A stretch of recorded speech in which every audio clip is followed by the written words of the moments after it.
भारतात पेट्रोलमध्ये 20% इथेनॉल मिसळत आहे आणि आता E85 पेट्रोलचीही सुरुवात झाली आहे। पण हा इथेनॉल नेमका तयार कसा होतो? 1 लिटर इथेनॉल बनवण्यासाठी किती ऊस किंवा मका लागतो?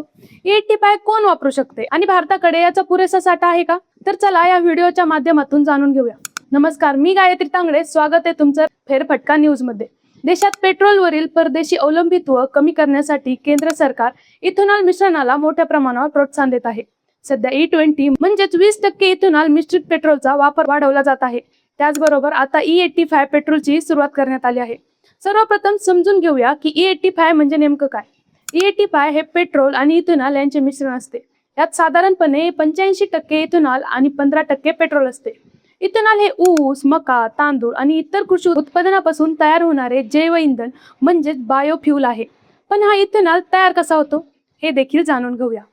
भारत इथेनॉलची निर्मिती मुख्यतः ऊस, मका आणि तांदूळ यासारख्या कृषी उत्पादनापासून केली जाते।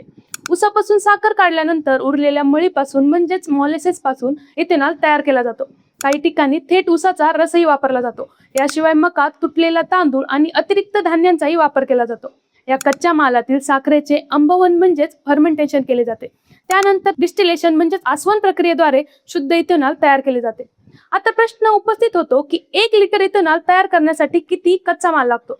साधारणपणे 1 टन ऊसापासून 70 ते 85 लिटर इथेनॉल तयार होते। म्हणजे 1 लिटर इथेनॉल साठी सुमारे 12 ते 14 किलो ऊस लागतो। मक्याबाबत बोलायचे झाले तर 1 टन मक्यापासून 380 ते 420 लिटर इथेनॉल तयार होतो। म्हणजे 1 लिटर इथेनॉल साठी फक्त 2.5 ते 3 किलो मका पुरेसा असतो। तर 1 टन तांदूळापासून सुमारे 430 ते 470 इथेनॉल तयार होऊ शकतो। म्हणजे 1 लिटर इथेनॉल साठी अंदाजे 2 ते 2.5 किलो तांदूळ लागतो। आता देशाला किती इथेनॉलची गरज आहे?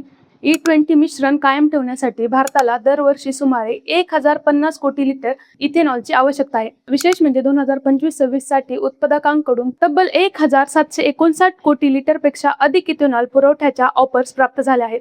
म्हणजे देशाची उत्पादन क्षमता सध्याच्या गरजेपेक्षा जास्त असल्याचे दिसून येते।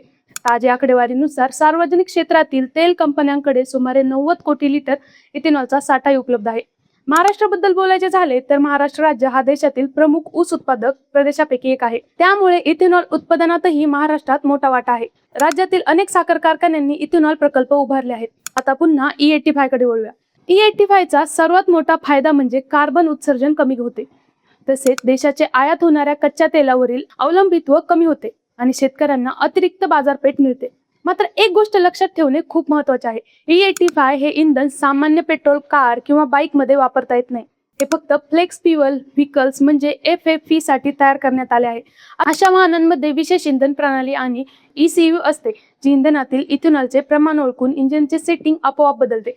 त्यामुळे ही वाहने E20, E85 आणि अगदी E100 वरही चालू शकतात। सध्या भारतात E85 पेट्रोलची सुरुवात निवडक 48 सार्वजनिक क्षेत्रातील पेट्रोल पंपावर करण्यात आली आहे। सरकारचे लक्ष्य डिसेंबर 2026 पर्यंत 500 पंपावर आणि डिसेंबर 2027 पर्यंत तब्बल 5000 पंपावर E85 उपलब्ध करण्याचे आहे। एकंदरीत इथेनॉल आणि E85 हे भारताच्या हरित ऊर्जा आणि आत्मनिर्भर इंधन धोरणातील महत्त्वाचे टप्पे मानले जात आहेत। यामुळे शेतकरी, उद्योग आणि देशाची अर्थव्यवस्था या तिन्ही क्षेत्रांना फायदा होण्याची अपेक्षा आहे। व्हिडिओ आवडला असेल तर लाईक करा, शेअर करा आणि अशाच महत्त्वाच्या माहितीसाठी आमच्या चॅनलला सबस्क्राईब करायला विसरू नका।